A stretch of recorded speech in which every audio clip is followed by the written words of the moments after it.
Mga kananing mag-mix na ta sa atong sugba na pork. Umano na to, wala lang ta nag-video sa pag-slice mga kananing kilisod kayo. Wa manggutay kameraman.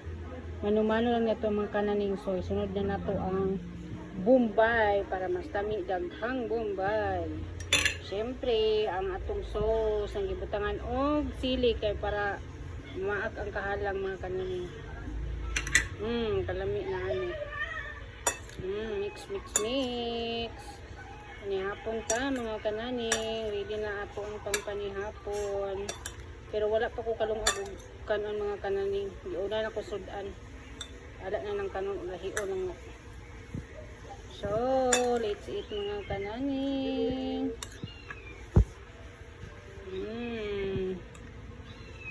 Pas na pod ang kanon ani rin kananing. Napa man no, may bahaw. So, pwede na to.